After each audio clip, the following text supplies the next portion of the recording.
Welcome to Erie Trail, where forgotten roads, haunted silence, and long shadows tell stories no one else dares to remember. If you're drawn to the strange, the lost, and the unsettling, you're in the right place. Like the video, drop your thoughts in the comments and subscribe for more stories that don't just scare, they stay with you. They called him Big Ray. No last name, no address anyone could ever pin down, just Big Ray and his 18-wheeler, a rust-colored Peterbilt with dented chrome and a growl that could shake a rib cage. He'd been running loads up and down the Texas backroads for over 3 decades. You'd see him on Route 281 maybe, or the long black stretch of I-20. That part near Sweetwater where the mesquite trees start to lean like they're hiding something. Truck stops whispered about him. Old-timers said he was a ghost. Some said a killer, and a few swore they'd seen him pull off the road and disappear into the earth itself. But I met Big Ray. I was 26. 3 years into hauling freight for a no-name outfit out of San Angelo. I'd taken the job out of desperation after my dad died. He left me with his beat-up trailer and too many regrets to count. Mostly I stayed to myself. My runs were long and solitary, just the way I liked it. That night, I was hauling empty cattle. Cages from Wichita Falls down to a lot outside Uvalde. There was a weird, static feeling in the air, the kind that makes your skin feel tight against your bones. The sky was too quiet, no stars, no clouds, just a big, blank ceiling overhead.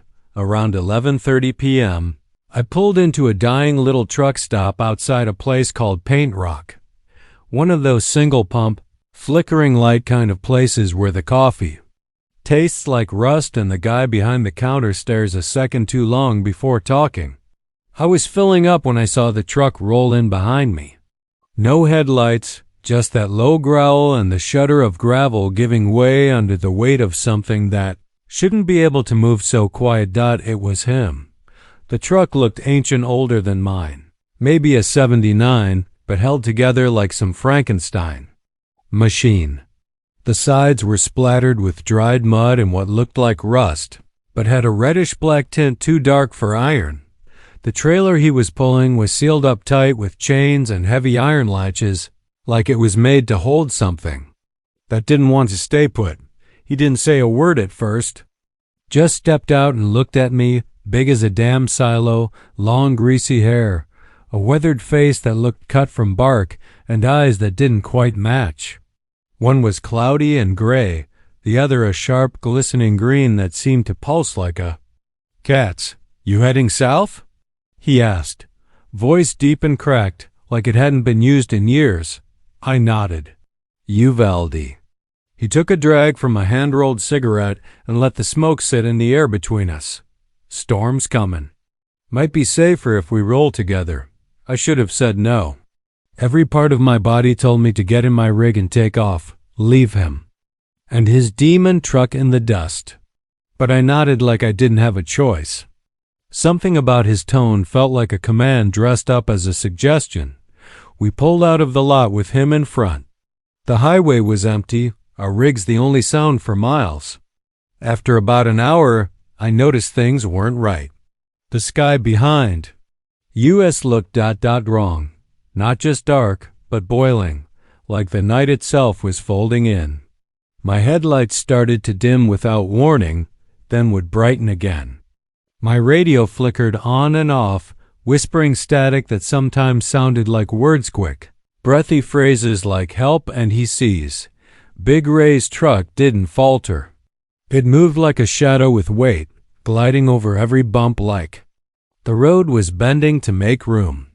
I kept my eyes on his taillights, which pulsed red and low, hypnotic. At some point, we turned off the main road onto a stretch I didn't recognize. My GPS went dead. Not just no signal dead. The screen was black. That's when I saw them. People. Or what used to be people. They lined the edge of the road. Not moving, not blinking. Pale skin, wide eyes, slack mouths. All facing the road, all watching Ray's truck pass. Some reached out their fingers twitching like they wanted to touch it but were afraid. Others had their hands clasped like they were praying. I thought I saw one crying blood, but I didn't slow down to look closer. When I glanced at my fuel gauge, I was losing diesel too fast. It dropped from half to empty in seconds. My engine coughed and sputtered. Before I could pull over, the truck died completely. I coasted to a stop, darkness swallowing me whole. Ray didn't slow down. I jumped out and tried my phone. Dead. No bars, no light. Just a black screen. That's when I heard the noises coming from the woods beside the road. Soft at first scratching, whispers like nails on bark. Then louder, voices layered over each other in a high-pitched hum that made my teeth hurt. I started running, not away, not toward anything. Just running.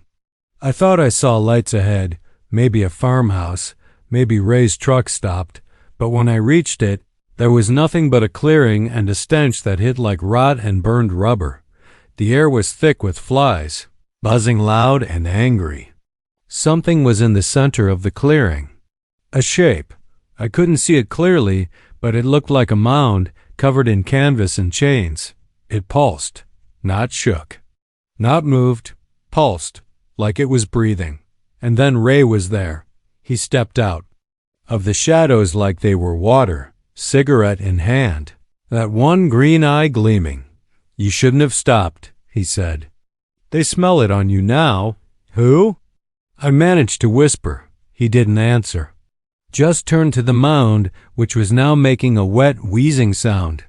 The chains rattled, slowly, deliberately. Something inside stretched, pressing against the canvas. I backed up. Ray knelt by the thing and whispered something.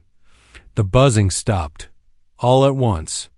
Like someone cut the sound from the world. And then the canvas tore. I won't describe what came out. Not because I can't, but because I shouldn't. All I remember is the cold, a cold so deep it cracked my teeth. I screamed, I think I did, but no sound came out. I turned and ran until my lungs gave out and the ground gave way. I woke up in my truck. On the side of the highway, daylight, a state trooper tapping on the glass. "You all right?" he asked. "Been sitting here with your lights on all night." Someone called it in. I looked around. No sign of Ray, no tracks, no mound. No woods. Just scrub brush and empty road. I tried to explain, but he gave me the look I'd seen too many times before, another long hauler seeing shadows in his mirrors. I quit the next day, sold the truck, moved north. Never drove another rig again, but some nights, I hear it, the growl of a Peterbilt with no headlights, crawling down some forgotten Texas road. And when I dream, I see his eye. That green one, watching, waiting, and I know someday he'll come. For me again, because the road never forgets, and neither does Big Ray. It was the summer of 1998 when I took a job hauling oil drums out of the Eagle Ford Shale, not far from Cotulla, Texas. The pay was trash, the roads were worse, and the heat made it feel like the whole damn earth was cooking from the inside out. I didn't care. I needed the work. My wife had just left me, took the kids and most of what I owned, and I was sleeping in the cab of my '88 Kenworth W900. They told me I'd be running loads mostly at night. Easier that way, less traffic, fewer eyes. I didn't ask questions. You don't when you're broke and alone. The man who gave me the job was named Elroy. Big gut, tiny eyes, always sweating through his shirts even when the AC was blasting. He told me, real serious, that there were 2 rules. First, don't stop between mile marker 47 and 52 on State Highway 97. Ever. Second, if I saw a woman in white on the side of the road, don't look at her. Not even in the mirrors. I laughed, thinking it was some twisted hazing thing they did for new drivers. Elroy didn't laugh. "That stretch eats people," he said. "Not just accidents. They vanish. You stop, you're done. Truck? Trailer? You poof, like you were never born. I didn't believe it. Not really. But you know how something can slip into your brain and just sit there? Like a splinter. That first night, I rolled out around 9 p.m., headed west toward a site near Big. Wells, my trailer was heavy with crude real heavy. The kind that makes your engine groan and your steering feel sluggish. Highway 97 was quiet, too quiet. No headlights behind me, no taillights ahead. Just the dull glow of my dashboard and the faded white lines sliding past under the beams. Mile marker 47 came up. I remembered what Elroy said and felt stupid for even thinking about it. Still, I sat up a little straighter. The air felt different, thicker, not hot anymore, just ... heavy, like I was driving through soup. Then I saw her. She was standing dead. Still on the shoulder, long white dress moving just slightly in the wind. Her head was tilted like she was listening to something far away, and her hair covered most of her face. I only caught her in the corner of my eye, but I flinched hard. Enough to jerk the wheel. I didn't look again. Didn't need to, because I could feel her. She was walking now. Not running, not floating, just walking. Behind me. I pressed the pedal harder. My rig shuddered but picked up speed. I didn't look in the mirror. I swear to God I didn't, but the CB crackled. You saw her. A voice whispered. It wasn't a question. I reached for the mic, but it buzzed in my hand like it was alive. Another voice came through, this one raspier, like dry leaves scraping together. You shouldn't have looked. I dropped the mic and gripped the wheel like it could save me. I passed mile marker 48, then 49. I kept my eyes glued to the road. But in the reflection of the windshield, I saw the shape. She was closer now, in the middle of the road behind me. Not running, just walking. And my trailer got heavier. I don't mean weight. I mean the kind of pressure you feel when you're being watched by something old and hateful. I could feel it in the bones of the truck, in the tires gripping too tight to the asphalt, in the way the engine started to sputter just slightly, like it was afraid. At mile marker 50, the lights started to go out. First the dash, then the headlights. Everything flickered, then went black. The truck kept moving.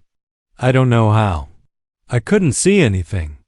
Not the road, not the gauges, not even my hands. That's when I heard the knock. 3 soft raps on the sleeper cab behind me. I didn't turn. I couldn't breathe. Then a voice. Little girl's voice, soft and wet like she'd been crying. Mister. Can I come in? No. I stared ahead, eyes burning. Mister, I'm cold. The knock came again. Slower this time. Deliberate. I whispered a prayer. I don't remember what I said. Just words, any words. Mile marker 51. A scream tore through the cab, high-pitched and broken, like something snapping in half and bleeding sound. I slammed the accelerator so hard I thought I'd break it clean off. Suddenly the lights came back. Engine roared. Headlights blazed. And she was gone. No voice. No knock. Just the highway stretching empty ahead of me. I didn't stop until I hit the company lot at Sunrise. Elroy was waiting. Saw the look on my face and just nodded. She followed. You, he said. I wanted to punch him. Scream. Ask what the hell kind of place this was. But I didn't. I just quit. Handed him the keys and walked off. He didn't stop me. Just lit a cigarette and watched me go. I still drive sometimes. Other jobs, other states. But I won't go near Cotulla. Won't touch Highway 97. And some nights, when it's real quiet on the road, I still hear her knock, knock, asking to come in. There's a stretch of road out past Lake Livingston, between the woods and the dam, where the pavement turns to gravel and then to dirt, like the state just gave up halfway through paving it. Locals call it Widow's Pass. GPS won't show it. You have to know it's there, and even then, you have to want to find it. I didn't. My name's Clay. I've been driving freight for over 15 years.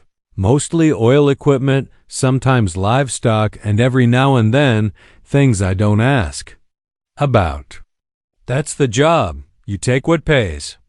That's what I was doing when I took the run out to Cold Branch. Cold Branch ain't a town. It's a couple of shacks and an old oil pump jack that hasn't moved since the 60s.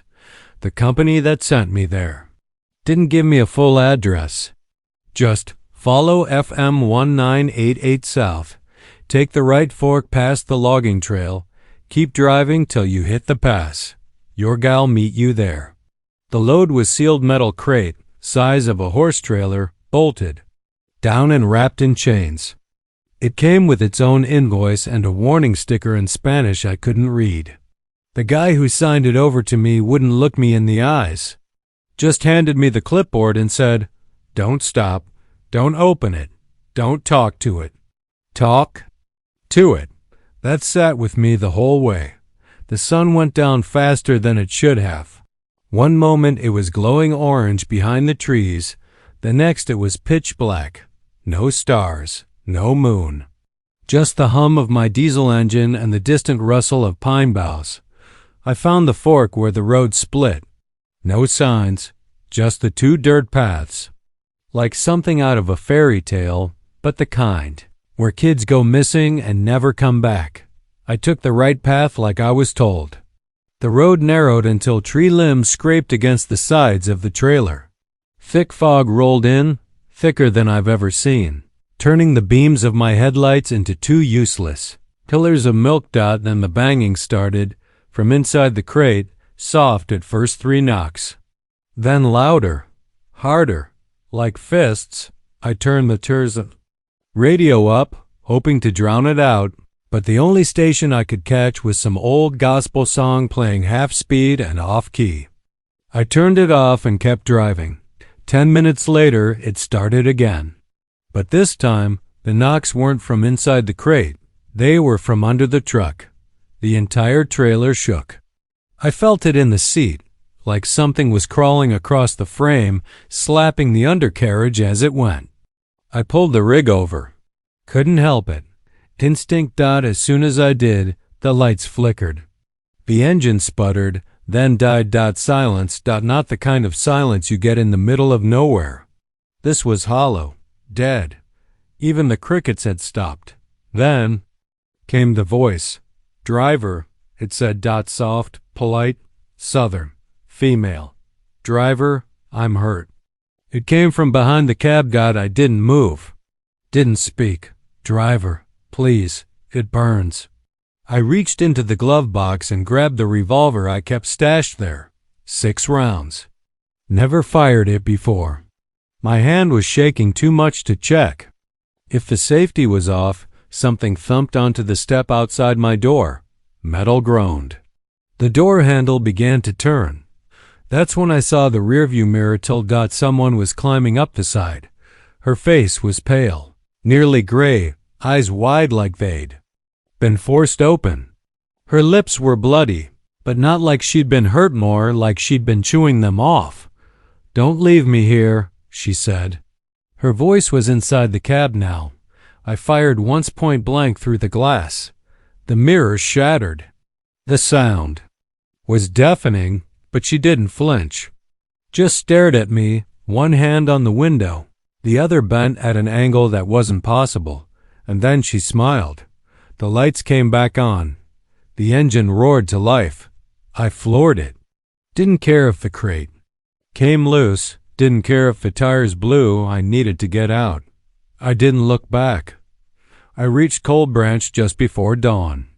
The drop point was a gravel lot outside an abandoned grain silo.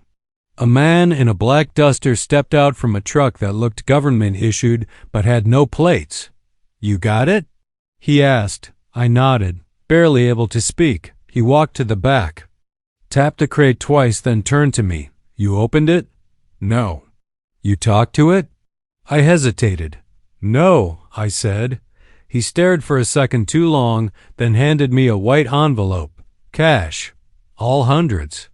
He didn't say another word. I watched as he backed a flatbed up to the trailer and winched the crate onto it. It shook again, metal raveling like something inside was fighting. He didn't react. Just drove off down a road that I swear wasn't there a moment before. I haven't driven south since. Sometimes I dream about that voice. Driver, I'm hurt. It's always the same. I'm back in that cab, the lights out, the fog pressing in. I hear the door handle turning, and I can feel her climbing. Her breath in my ear before I even see her dot. She always says the same thing. Please, don't leave me here. And the worst part? Some nights I almost don't.